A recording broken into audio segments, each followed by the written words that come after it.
Que ce soit dans nos rêves ou dans notre vie éveillée, on reste toujours au même endroit, dans notre tête. En ce moment, par exemple, vous êtes dans votre tête, vous construisez votre représentation de la réalité à partir d'informations que vos sens vous permettent de capter. Vos yeux voient la lumière qui provient de votre écran, vos oreilles entendent des ondes sonores qui sortent de votre ordinateur, de votre tablette ou de votre smartphone. Toutes ces informations sont traitées par votre cerveau qui construit une représentation de la réalité qui devrait être suffisante pour vous permettre d'évoluer normalement dans le monde qui vous entoure. Et dans le cas présent, par exemple, ça vous permet de regarder cette vidéo. Maintenant, il arrive que le cerveau soit malade ou endommagé et qu'il ne puisse plus faire ce travail correctement. À ce moment-là, beaucoup de choses seront soit ajoutées à votre réalité, ce sont des hallucinations qui sont souvent sonores et visuelles, mais qui peuvent toucher tous les sens, soit retirées comme des sentiments ou des sensations. Ils peuvent être aussi mixés, ce qui est source de confusion. Ce qu'on appelle la folie, c'est quand notre cerveau est tellement malade ou endommagé qu'il ne nous permet plus d'avoir une vie sociale entre guillemets normale. Et dans certains cas les plus extrêmes, qui ne représentent qu'une minorité, on peut même devenir dangereux pour nous-mêmes et pour les autres. Les personnes que nous allons voir souffrent et ne doivent en aucun cas être sujets à moquerie. Certaines personnes vivent littéralement un cauchemar au quotidien.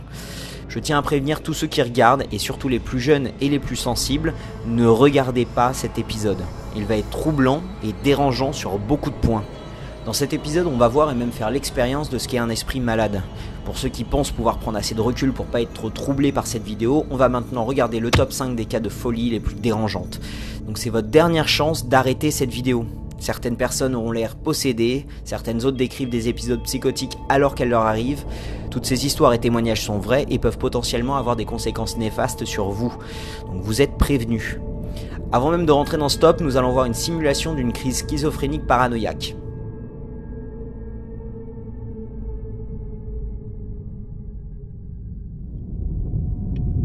Worthless. He's waking up now. Oh, the phone woke him up. Don't answer. They'll know who you are. You're a waste of space. Why are you so stupid? A waste of our time. Stupid. So stupid. Worthless. We hate you. He's gonna pick up the phone. They'll know if you lie. Rain! It's Something rain. wrong. Weather. Now to get pizza. Poison. Coming for you. Pizza. He's hanging up. Do you hear me? Don't eat. And in other news, officials have closed the northbound Time for lane meds. Don't do that. due to a water main break. Repair crews are on the scene. Now here's a story out of Chicago from last night. Two men posing, sensing something Stupid. suspicious. So The clerk stupid. That called smells local awful. authorities. Don't drink that coffee. When the clerk told the men he had called police, the pair took off and left the machine. Why are you so worthless? So Sky, tell us how this weekend's weather is Weather. shaping out. Something wrong. You know what, Chuck? There's just no stopping the weekend weather. You hear that, Worthless? Weather's coming to get you. Something wrong. Weather. And what are you going to do about it, huh? Something wrong. You have to stop it. You're just going to sit around with your stupid mouth open and do nothing? You have to stop it. It's the weather. It's here for us. Now he has to answer the door. It's here for us. Do something. Stay in. Stay away from the No, door. stop the weather. Protect him. Numéro 5, la pharmacopsychose. Avant de parler de pharmacopsychose, je vais donner une définition de psychose. Une psychose est un symptôme de maladie mentale plutôt qu'une maladie mentale en elle-même. Elle se caractérise par une perte de contact plus ou moins aiguë avec la réalité extérieure, c'est-à-dire que la personne peut avoir des délires et des hallucinations qui se mixent avec sa réalité. La psychose peut être induite soit par des maladies souvent liées au système nerveux central, soit par des problèmes psychologiques ou par cause d'ingestion de substances étrangères. La pharmacopsychose est justement une psychose induite par des substances étrangères. Ça peut être des drogues comme de l'alcool, du cannabis ou de la méthamphétamine, mais peut être aussi induite par d'autres produits psychoactifs. Dans la grande majorité des cas, la psychose s'arrête une fois que la personne n'est plus sous l'emprise du produit. Sur ces images, la psychose est évidente, cette femme réagit et se défend alors qu'il n'y a aucune menace réelle. Numéro 4, le syndrome de la main étrangère. Le syndrome de la main étrangère est un syndrome assez bizarre. Il se caractérise par le fait qu'une des mains de la personne prend vie sans que la personne puisse y faire quoi que ce soit. Alors que les personnes souffrant de ce syndrome disent avoir des sensations dans cette main, elles reportent aussi qu'elle a une volonté propre qui ne correspond pas à leur comportement normal. Cette main peut avoir des réactions dangereuses comme tourner violemment le volant d'une voiture faisant perdre son contrôle au conducteur. Il est arrivé que la main étrangère ait des comportements violents et qu'elle essaye de gifler ou d'étrangler le sujet. Ces personnes sont souvent poussées à bloquer cette main étrangère avec leur autre main. Ce syndrome très rare a été remarqué surtout après certaines formes de chirurgie où les deux hémisphères du cerveau ont été séparés. La première personne à avoir pu prouver ce phénomène est Roger Sperry, un neurologiste américain. Il a constaté que les personnes souffrant de ce syndrome avaient leur main gauche qui, même si elle était capable de mouvements coordonnés ayant un but précis, semblait choisir ses actions par elle-même. Les recherches ont fini par prouver que la partie du cerveau responsable de ce syndrome était le corps calleux, la partie qui lie les deux hémisphères du cerveau. Dans une expérience, Roger Sperry donna un coquetier et une balle de golf à un patient. Il plaça les deux objets dans un sac et lui demanda alors de retrouver le coquetier en n'utilisant que sa main droite. Les deux mains plongèrent dans le sac et ressortirent les deux objets. Ces études ont fini par poser une question existentielle. Est-ce qu'un cerveau séparé en deux veut dire qu'une personne a deux identités bien distinctes ? Numéro 3, le trouble dissociatif de l'identité. Ce qu'on peut aussi appeler le trouble de la personnalité multiple est caractérisé par la présence de deux identités ou plus partageant le même corps. Ces deux identités prennent le contrôle du corps tour à tour. Chacune des identités aura un comportement, une voix et des souvenirs propres, mais aussi d'autres traits particuliers. Une personnalité pourrait être droitière et l'autre gauchère par exemple. Une personnalité pourrait avoir 20 sur 20 aux deux yeux, mais l'autre ne pourrait pas voir sans lunettes. Et tout ça dans le même corps. Certaines personnes remettaient en cause l'existence même de ce trouble et l'attribuaient au succès d'un livre basé sur une histoire dite vraie de Sibylle, qui relate la vie de Shirley Adele Mason. Cette personne était supposée avoir 16 personnalités différentes, allant de Vicky, une Française sûre d'elle-même, à Sid, un charpentier, en passant par Maria, une peintre et écrivain extrêmement émotionnel. Après la publication du livre, les cas recensés sont passés de 100 à 40 000. Ce n'est que plus tard que l'histoire de Shirley Mason a finalement été démentie. La maladie par contre a pu être prouvée par des expériences mentionnées avant.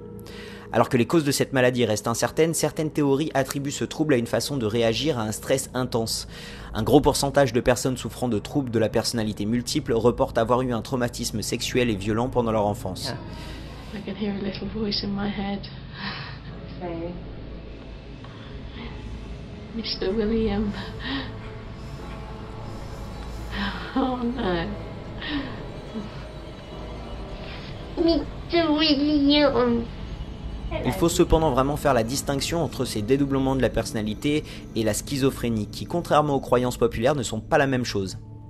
Numéro 2, la schizophrénie paranoïaque. Il existe plusieurs formes différentes et distinctes de schizophrénie. La vidéo suivante va être une personne atteinte de schizophrénie paranoïaque en plein épisode psychotique. Vous allez pouvoir voir et comprendre à quel point cette maladie mentale peut placer une personne en plein cœur d'un cauchemar. Hey, I don't know who, if anybody's gonna listen to this, but the voices are so loud right now. I can't handle it. This is when it's the worst. It's just, I can't even look at myself. Looking at myself is terrifying. Anytime I look at a mirror, a reflective surface, things are coming out of them. I feel like it's someone else on the screen that I'm seeing right now. I can feel like he's crawling through the screen. He says he's gonna kill me. This is the worst part of schizophrenia, when the voices and the hallucinations are more real than the world around me. I'm so terrified right now. All I want is somebody to talk to, or to listen, or to understand. All I can do right now is sit here in terror. I don't know what to do. I'm horrified. He keeps telling me I'm going to die. He keeps telling me I'm already dead. I don't get it. I don't get it. Why do they have to be so bad when nobody is available? I would just... He says if I bleed, he'll be quiet. It works. That's the worst part. It works. If I hurt myself, it gets quiet for a little bit. And yet I'm expected not to do it. Drugs don't work. Alcohol doesn't work. Meditation doesn't work. People don't work. I'm so alone right now, and the only thing that works is bleeding. And I don't want to bleed.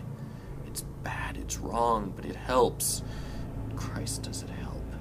I don't want to do it. He won't stop. I can feel him. He's right over there. I can see him there. And I know there's something in the mirror. It's not me. There's something in the mirror. I walk past it and he comes out. I need to go to the bathroom, but I'm so mortified to go in front of the mirror. I feel like I'm coming apart. This is the worst part of schizophrenia. There isn't an escape. I don't know if there is, but I haven't found it. Numéro 1, la folie à deux. La folie à deux peut être aussi appelée psychose partagée. Ce symptôme psychiatrique est caractérisé par la transmission de symptômes délirants d'un individu à l'autre. Le dernier cas de ce classement est simplement le cas de folie à deux le mieux documenté. Je vais vous donner un lien vers la vidéo en entière pour ceux qui parlent anglais et qui souhaitent le voir, mais je conseille aux personnes sensibles de s'abstenir. Normalement, les personnes sensibles ne devraient même plus regarder cette vidéo à l'heure qu'il est. C'est le cas de deux sœurs jumelles suédoises, Sabrina et Ursula Eriksson. Les jumelles ont fait connaissance en Irlande avant de partir en vacances vers l'Angleterre. Après s'en être pris au responsable d'un resto-route sans raison apparente, la police, qui se faisait suivre par une équipe de télévision faisant un reportage sur la police routière, arrive sur place et les interpelle. Refusant d'être fouillées, les deux jumelles s'élancent à plusieurs reprises sur l'autoroute, l'une d'elles se faisant broyer les jambes par un camion. Alors qu'elle est encore au sol, Ursula continue à se débattre et à agresser les officiers de la police. Sabrina, s'étant fait renverser par une voiture, refuse d'être mise en soins médicaux et agresse un officier, à tel point qu'elle est par la suite appréhendée. Les analyses sanguines des deux sœurs ne montrent aucune trace de drogue ni d'alcool. Are they Irish? Swedish. Swedish. No, come on, my love, come on, you've hit your head. Calm down. We are the police. Calm down. No, you're hurt. Calm down. Calm down. Calm down. Calm down. Calm down. Whoa, whoa, whoa, whoa, whoa.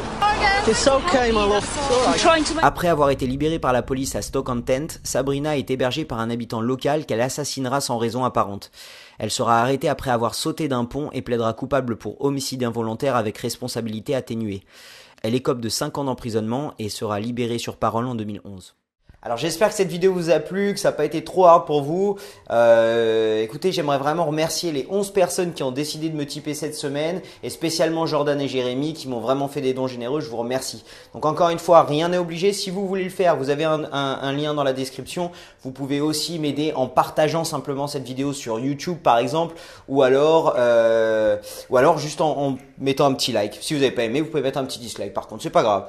Si vous souhaitez rester informé à chaque fois que je poste une nouvelle vidéo, vous pouvez cliquer ici, puis ici, et vous recevrez un petit mail de YouTube tous les samedis. La semaine prochaine, on va encore une fois parler de rêve lucide, c'est un sujet qui est apparemment très demandé. Donc on parlera des différences entre chaque niveau de lucidité dans les rêves. Donc je donnerai beaucoup d'exemples personnels, vu que ça aussi, ça m'a été beaucoup demandé. Donc je vous remercie d'avoir regardé cette vidéo jusqu'à la fin, et je vous dis à samedi prochain. Salut à vous!